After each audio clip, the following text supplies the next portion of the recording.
Bon dia. Avui parlarem dels tipus d'oracions segons el predicat. Bé, tenim dos tipus d'oracions segons el predicat, atributives i predicatives. Les atributives són aquelles que contenen un verb atributiu, ser, estar, parèixer o semblar, i un atribut. Les predicatives, per tant, són aquelles amb un verb predicatiu i un predicat verbal. Dins les predicatives trobem 6 tipus d'oracions. Les transitives estan formades per un verb transitiu. Els verbs transitius són aquells que porten un complement directe.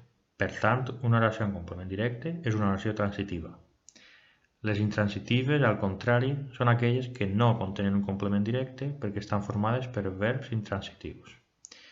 Les impersonals són oracions sense subjecte formades per verbs defectius.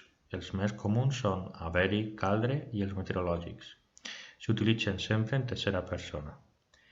Les oracions pronominals estan formades per un verb que sempre va acompanyat d'un pronom. Les reflexives són aquelles el subjecte de les quals fa i rep l'acció. Podem dir sempre a mi mateix, a tu mateix o a si mateix, depenent del subjecte. Les recíproques, per últim, són molt paregudes a les reflexives. La diferència és que tenen dues o més persones com a subjecte i aquestes realitzen i reben l'acció mútuament. Bé, espero que us hagi agradat i espero una bona nota per a l'examen.